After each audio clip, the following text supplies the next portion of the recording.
Welcome back to the channel. Have you ever witnessed the exact moment a paradigm shifts? Not a gradual, comfortable evolution, but a sudden, violent fracturing of the established order? Today, we are not just talking about a tennis match. We are talking about an earthquake on the red clay of Rome. The Nicola Pietrangeli Stadium at the Foro Italico is a sunken, historic amphitheater surrounded by towering, classical marble statues. It is a fitting arena for gladiatorial combat, a place where legends are either forged or dismantled. And what is rippling across the international sports world right now, echoing to the corridors of power in Asian athletics, is a modern-day David and Goliath story with implications that stretch far, far beyond the baseline. The headline flashing across news feeds reads, "All of China shocked. Alexandra Eala Live Update versus Wang Xinyu. GameDay Philippines versus China." But a headline is just a sanitized reduction of reality. A headline does not capture the heavy, humid air hanging over the Italian capital. It does not capture the sheer, palpable disbelief currently echoing through the Chinese sports media apparatus. And it certainly does not capture the tactical, psychological masterclass orchestrated by a 20-year-old Filipina who has collectively decided that her time is not some distant point in the future. Her time is right now.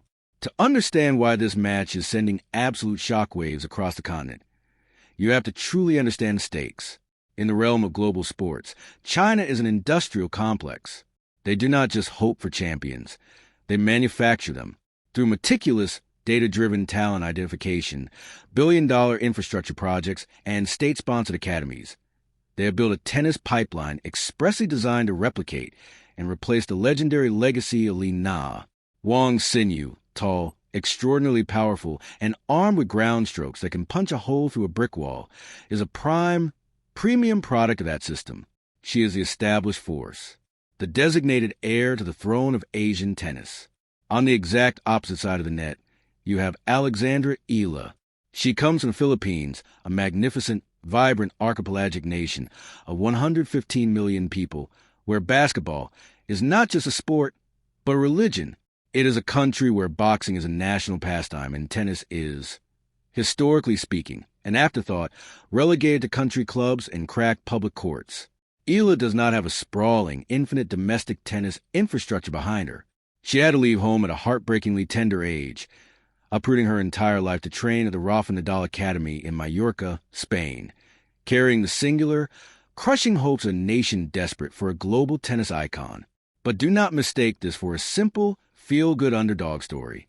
This is a story of vengeance, cold strategy, and psychological warfare. Just 4 months ago, on January 10th, 2026, these two titans met at the ASB Classic in New Zealand. It was the semifinals. Eala came out blazing, capturing the first set 7-5. But then, the Chinese powerhouse adjusted. The sheer, overwhelming weight of Wang's flat hitting broke down Eala's defenses, leading to a physically agonizing 5-7, 7-5, 6-4 victory for Wang. In that match, Eala was physically dismantled over 3 hours. The narrative was set in stone. The Filipina prodigy was technically brilliant, but she simply lacked the physical endurance and the heavy artillery to hang with China's elite over 3 grueling sets on the professional tour. So, how exactly do we get here today? How does a deeply entrenched narrative flip so violently in just a matter of 16 weeks? Why is the Chinese tennis establishment currently scrambling to understand what just happened at the Italian Open? I am going to tell you exactly why. Because there is a secret weapon hidden in the red dirt. In the middle of the second set, trailing in momentum, Alexandra Eala made a microscopic adjustment to her grip and a half-step change to her court positioning. It was a tactical switch so subtle, so deeply technical, that the commentators barely noticed it in real time, but it mathematically and psychologically broke Wang Xinyu. Later in this video, we are going to break down the exact biomechanics of that adjustment. We will look at why heavy, looping, left-handed topspin completely neutralizes flat power, and how Eala turned the court geometry into an absolute prison for her opponent. But before we dive into the complex X's and O's of the match itself, we have to trace the origins of this clash. We must understand the geopolitical and cultural weight pressing down on the shoulders of both of these young athletes. Because when the Philippines plays China, The scoreboard is never just keeping track of games and sets. It is keeping track of pride, resilience, and a rapidly shifting balance of power in Asian athletics.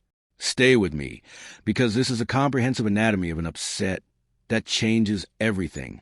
To truly grasp the magnitude of what Alexandra Eala is doing, we have to rewind the clock and critically examine the environment that produced her opponent. The modern era of Chinese tennis was entirely redefined from the ground up by one woman, Li Na.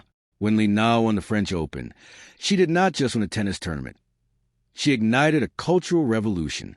The Chinese government, immediately recognizing the immense soft power and global prestige of tennis dominance, poured unprecedented resources into the sport. They built sprawling, multi-million-dollar, state-of-the-art facilities in Shenzhen, Beijing, and Wuhan. They implemented strict, regimented training programs for tens of thousands of children, analyzing every swing with high-speed cameras and biomechanical sensors. The mandate from the top was incredibly clear. Mass-produce the next Grand Slam champion. The prototype they favored, the mold they sought to fill, was the aggressive baseliner. They looked for tall, physically imposing women who could hit flat, penetrating ground strokes off both wings, taking the ball absurdly early to rob opponents of time. Wang Xinyu fits this state-sponsored prototype to absolute perfection. Standing at 6 feet tall, Wang boasts a monstrous first serve and a devastating, laser-accurate two-handed backhand. She is mathematically designed to overwhelm, to take the racket out of her opponent's hands through sheer brute force. And for a very long time, it worked flawlessly. She climbed the WTA rankings, established herself as a terrifying presence in early rounds, and routinely swatted away players who relied on finesse rather than power. Now, I want you to juxtapose that industrial-scale, highly funded development pipeline with the story of Alexandra Eala. The Philippines is a rich, deeply passionate sporting history, but its tennis legacy has been dormant for decades. You have to go all the way back to the days of Felicissimo Ampon in the 1950s to find a Filipino tennis player who truly captured the world's attention on the grandest stages. For a young girl growing up in Manila, the path to professional tennis was not paved with state funding. It had to be hacked to the jungle with sheer willpower and private sacrifice. Eala is a unicorn. She is a once-in-a-generation talent whose potential was too massive, too undeniable to be contained within the local Southeast Asian circuit. That is exactly why she was scouted, packed her bags, and moved across the world to Mallorca to join the Rafa Nadal Academy. There, under the scorching Mediterranean sun, she was not taught to hit flat and end points quickly. She was taught the revered Spanish philosophy of clay court tennis, suffering cardiovascular endurance, heavy spin, and constructing points like a grandmaster playing chess. She was forged in the image of her idol, adopting a grinding, relentless, left-handed topspin game that demands absolute physical perfection and an unbreakable mind. This brings us to the crucial clash of ideologies. When Eala and Wang step onto the court, it is not just a match between two women. It is a violent collision of two entirely different sporting philosophies. It is the Chinese industrial model of first-strike power versus the Spanish-Filipino hybrid model of tactical endurance. Let us examine the why factor. Why did the Chinese media, and frankly, many international odds makers, assume this match at the Italian Open would be a routine victory for Wang? The answer lies in recency bias and the intoxicating, blinding illusion of power. Let's revisit that January encounter at the ASB Classic. Eala shocked Wang in the first set, but Wang did not panic. She relied on her elite conditioning and her baseline artillery. In the second and third sets, Wang started taking the ball incredibly early, stepping inside the baseline and robbing Eala the crucial fractions of a second needed to set up her complex, winding left-handed forehand. Wang's flat shots cut through the cool New Zealand air, skidding dangerously low on the hard court, forcing Eala into desperate, lunging defensive postures. The final score confirmed the pre-existing bias. Eala is a brilliant shot maker, but she lacks the physical horsepower to survive a heavyweight fight against a top-tier Chinese player. But that was January. That was a hard court. And this is May. This is a Foro Italico. This is European red clay. If hard courts are a high-speed drag race, clay courts are a brutal marathon through the mud. The surface fundamentally alters the physics and the psychology of the sport. And this is exactly where Eala executed her tactical masterpiece. Coming into this match, Eala had already proven her physical mettle, surviving a brutal, lung-burning 3-set war against Magdalena Freck in the first round, winning 6-love, 3-6, 6-4. She had her clay court legs under her. She was covered in dirt and comfortable in the suffering. Wang, conversely, came into Rome off the back of a highly disappointing second-round exit at the Madrid Open, nursing minor physical complaints and visibly struggling to find her footing on the slick dirt. Here is the tactical micro-dive, the open loop I promised you at the beginning of this analysis. How exactly did Eala break the powerhouse? In the sport of tennis, flat hitters like Wang Xinyu thrive on a highly predictable strike zone. They desperately want the ball sitting up comfortably around waist height, allowing them to step in, transfer their weight forward, and drive cleanly through the court. On a hard court, the ball bounces true and stays relatively low. But on clay, a heavy topspin ball grips the crushed brick and kicks up violently, behaving erratically during the critical juncture of their match. Perfectly tied at 4 games all in the second set, Eala stopped trying to match Wang's pace. It was a conscious, brilliant decision to refuse the firefight. Instead of hitting through the ball, Eala dropped her racket head severely beneath the ball and brushed violently up the back of it. We are talking about injecting massive revolutions per minute into the sphere. If we look at the basic aerodynamic model of a spinning tennis ball, the Magnus force dictates the trajectory. We can represent this relationship formally with a force proportional to the cross product of the spin vector and the velocity vector, expressed as $F_ equals \frac 12 \/ rho v squared a C_$. This physical phenomenon pulls the ball down into the court sharply, only for it to explode upward upon contact in the high-friction clay. Eala specifically relentlessly targeted Wang's backhand with his heavy, looping left-handed forehand. By kicking the ball high up above Wang's shoulders, Eala took the Chinese player entirely out of her biomechanical strike zone. Wang could no longer step in and hit flat. It is physically impossible to hit a flat, penetrating shot when the ball is at your ear. She was forced to back up, retreating 2, 3, sometimes 4 meters behind the baseline just to make clean contact. This subtle shift in court positioning changed the entire geometry of the arena. By pushing Wang deep into the backcourt, Eala opened up massive, gaping angles. Once Wang was pinned against the back fence, Eala began utilizing the drop shot with devastating, surgical precision. Wang, a tall player who relies on lateral baseline movement rather than explosive forward sprints, was suddenly made to look heavy-footed and clumsy. She was dragged forward into the net, entirely out of her comfort zone, lungs burning, only to be effortlessly lobbed or passed down the line by a sprinting Eala. It was pure psychological torture. Eala did not out-hit Wang. She out-thought her. She used the surface of the earth, the laws of aerodynamics, and her opponent's own height against her. The shock radiating to the Chinese sports media today isn't just that Wang lost or struggled. It is a terrifying realization of how she was dismantled. The state-sponsored powerhouse, backed by endless resources, was made to look entirely one-dimensional by a 20-year-old tactical savant from Manila. Furthermore, as a journalist, I cannot ignore the profound geopolitical and social undercurrents of this matchup. When the Philippines faces China in any arena, the broader context of the South China Sea, regional sovereignty disputes, and national pride inherently bleeds into the public consciousness. Sports do not exist in a vacuum. For the massive Filipino diaspora watching worldwide, for the nurses, engineers, and workers tuning in from the Middle East and North America, Eala is vastly more than an athlete. She is a potent symbol of defiance and resilience. She represents the ability to stand up to a towering, incredibly well-resourced giant, look them in the eye, and hold your ground. The energy in the Pietrangeli Stadium, the passionate, deafening cheers from Filipino expats waving the sun and stars in Rome, created an atmosphere that felt closer to a hostile Davis Cup tie than a standard WTA Tour match. Wang was not just fighting Eala's vicious topspin. She was fighting the collective, unyielding will of an entire nation desperate for a victory on the world stage. But as an expert investigative journalist, I must present the complete, unfiltered picture. I cannot just feed you the fairy tale. Let us play devil's advocate. Was this purely a masterclass by Alexandra Eala, or was a systemic, physical failure by Wang Xinyu? Tennis purists, data analysts, and certainly the pundits on the Chinese side will argue, with highly valid statistical data, that clay is Wang's ultimate kryptonite. Her 2026 season statistics clearly show a massive dip in performance metrics during the European clay swing. A player who stands 6 feet tall with a naturally high center of gravity will always, inevitably struggle with the unpredictable bounces, the sliding mechanics, and the slick footing of crushed brick. Her movement was undeniably compromised from the first ball.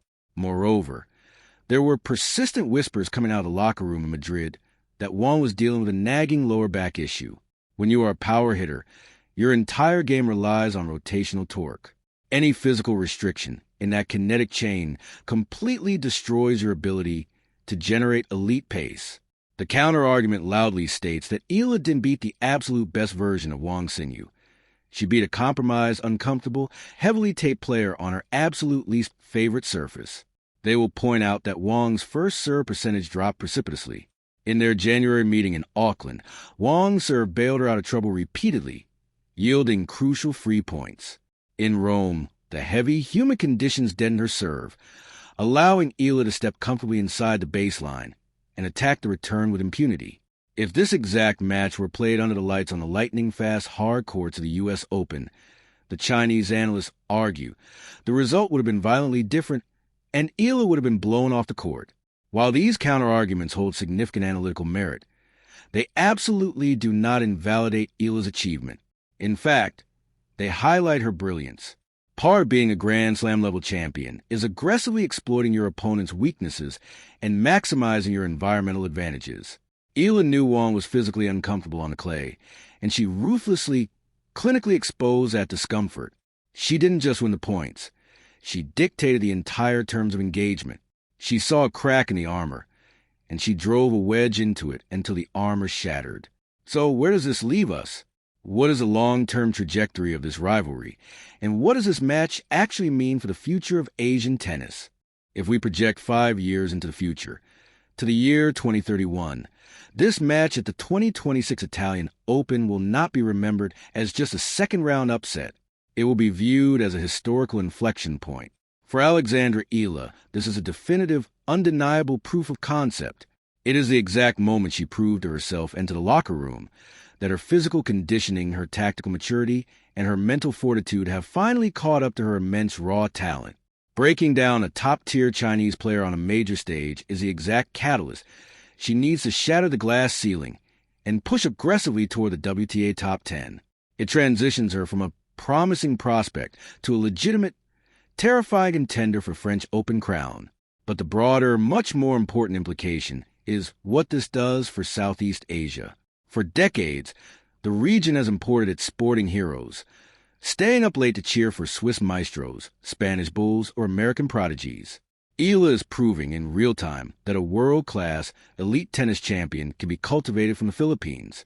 This victory, the specific tactical dismantling of a superpower, will undoubtedly trigger a massive surge in grassroots funding. 5 years from now, because of what happened today in Rome, we will see the opening of advanced tennis academies in Manila, Cebu, and across the archipelago, funded by corporate sponsors who finally believe in the financial and cultural viability of the sport in the region. Millions of kids who would have picked up a basketball will now ask their parents for a tennis racket. Eala is not just winning tennis matches. She is single-handedly birthing an entire industry. Conversely, for China, this match forces a harsh, uncomfortable reckoning at the highest levels of their sports ministries. The Li-Na factory model is highly efficient, but it has a glaring, fatal flaw. It produces robotic players who struggle to adapt when Plan A fails. If China wants to maintain its hegemony in Asian tennis, it must radically reform its developmental pipeline.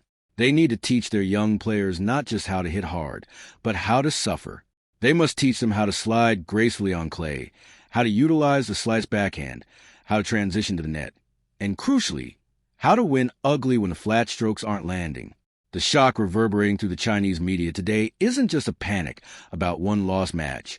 It is a profound existential anxiety that their state-of-the-art software might already be outdated. My final thought on this is simple, and it is something I want you to carry with you long after this video ends. In the modern era of sports, we are utterly obsessed with measurable power. We look at serve speeds, we obsess over unforced error counts, and we worship trackable biometric data.